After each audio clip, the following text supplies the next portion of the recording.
Bismillahirrahmanirrahim. Assalamualaikum warahmatullahi ta'ala wabarakatuh. Alhamdulillahirabbil alamin wassalatu wassalamu ala asyrafil anbiya'i wal mursalin wa ala alihi washabihi wa man tabi'ahu ila yaumiddin. Amma ba'du. Puja dan puji syukur hanyalah tetap milik Allah Subhanahu wa taala. Salawat dan salam semoga tetap tercurah limpahkan kepada nabi kita, Nabi besar Muhammad sallallahu alaihi wasallam. Tidak lupa kepada para keluarganya, para sahabatnya, tabi'in dan tabi'atnya, hingga kepada kita selaku umatnya. Mudah-mudahan kita semua mendapatkan syafaat yang sangat besar nanti di yaumil qiyamah. Amin ya Allah ya rabbal alamin. Anak-anakku kelas 11 SMK Farmasi Bakti Kencana Bogor, mari kita awali pembahasan kali ini dengan membaca basmalah dan doa bersama-sama. Bismillahirrahmanirrahim. Rabbi zidni ilman warzuqni fahman. Baik, Bapak pada kesempatan ini akan membahas mengenai iman kepada kitab Allah Subhanahu wa taala. Ya. Iman kepada kitab Allah Subhanahu wa taala. Insyaallah pada pertemuan ini kita akan membahas dalam video pertama, dan pertemuan berikutnya insyaallah Bapak juga akan menjelaskan mengenai iman kepada Allah Subhanahu wa taala dalam video pembelajaran yang kedua. Nanti di sini ada video ya mengenai iman kepada kitab Allah Subhanahu wa taala. Insyaallah Bapak juga akan share videonya dan silahkan kalian bisa lihat. Langsung saja di pengertian iman kepada kitab-kitab Allah Subhanahu wa taala. Apa yang disebut dengan pengertian iman kepada kitab-kitab Allah adalah percaya dan yakin bahwasanya Allah Subhanahu wa taala memiliki kitab-kitab yang diturunkan kepada para rasulnya untuk disampaikan kepada umatnya. Ya. Jadi kita harus yakin dan kita juga harus percaya bahwa Allah Subhanahu wa taala mempunyai kitab-kitab yang diturunkan kepada para rasulnya. Kemudian macam-macam kitab Allah Subhanahu wa taala. Yang pertama di sini ada kitab Taurat, ada kitab Zabur, ada kitab Injil, dan ada Al-Qur'an. Jadi ada 4 macam kitab Allah yang Allah berikan kepada nabi-nabi atau rasul-rasulnya. Yang pertama adalah kitab Taurat. Ya, kitab Taurat adalah kitab yang diturunkan kepada Nabi Musa alaihi salam. Kitab Zabur, kitab yang diturunkan kepada Nabi Daud alaihi salam. Kitab Injil, kitab yang diturunkan kepada Nabi Isa alaihi salam. Dan Al-Qur'anul Karim adalah kitab yang terakhir yang diturunkan kepada Nabi kita Nabi Muhammad sallallahu alaihi wasallam. Ya, silahkan kalian baca kembali. Yang pertama adalah kitab Taurat.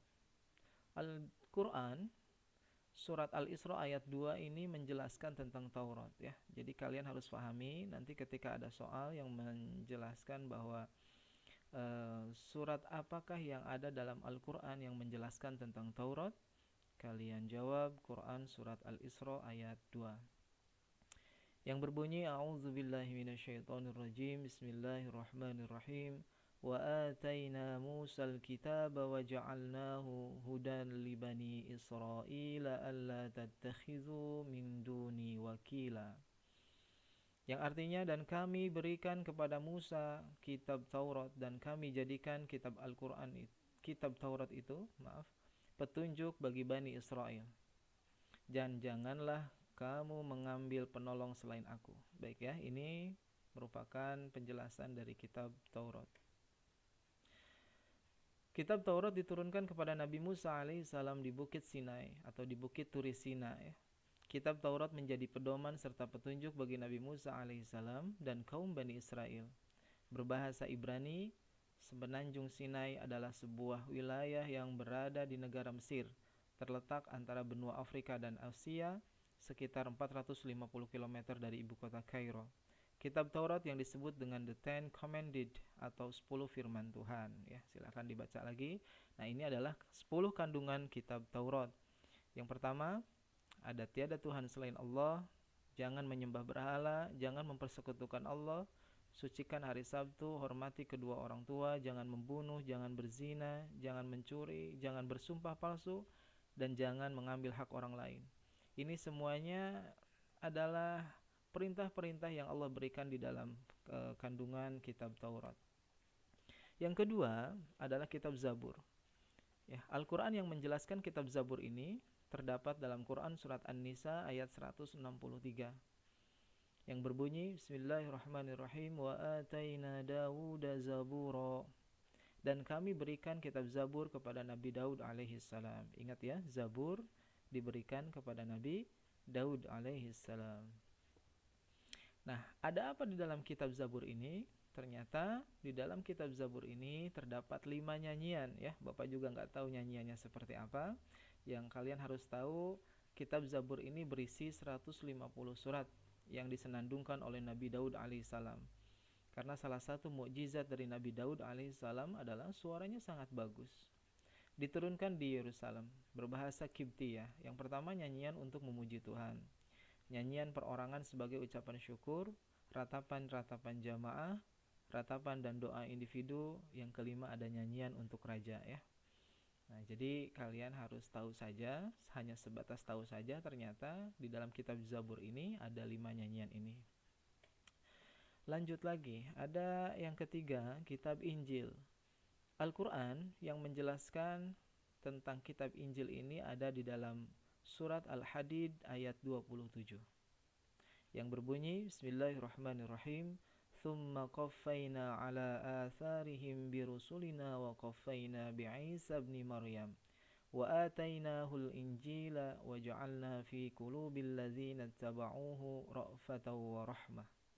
Kemudian kami iringi di belakang mereka dengan rasul-rasul kami, dan kami iringi pula dengan Isa putra Maryam.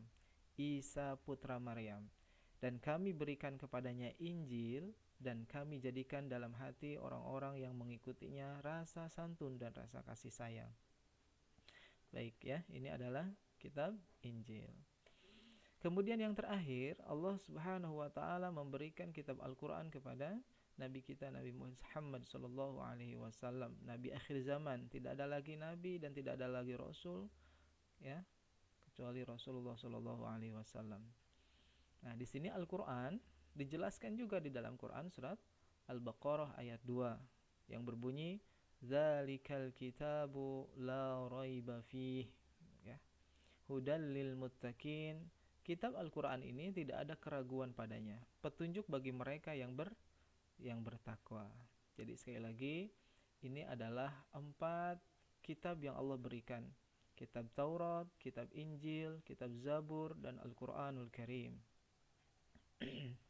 Baik, untuk pertemuan kali ini Bapak hanya menjelaskan sampai pembacaan ayat-ayat Al-Quran dan macam-macam dari kitab-kitab yang Allah berikan ya. Untuk pekan depan insya Allah Bapak juga akan menjelaskan mengenai Al-Quranul Karim, kitab kita semuanya, kitab suci orang Islam yang harus dibaca, yang harus difahami, yang harus ditafsirkan dan diamalkan dalam kehidupan sehari-hari. Ya, insyaallah mudah-mudahan sekali lagi kalian ada dalam keadaan sehat walafiat, dalam keadaan berkah rezekinya, dan jangan lupa untuk selalu beribadah kepada Allah Subhanahu wa taala. Kita tutup pembelajaran di video pembelajaran pertama ini. Insyaallah kita akan lanjutkan pada pekan berikutnya. Wallahul muwaffiq ila aqwamit thoriq. Kita tutup dengan bacaan hamdalah bersama-sama. Alhamdulillahirabbil alamin. Subhanakallahumma bihamdika asyhadu an la ilaha illa anta astaghfiruka wa atubu ilaik. Assalamualaikum warahmatullahi wabarakatuh.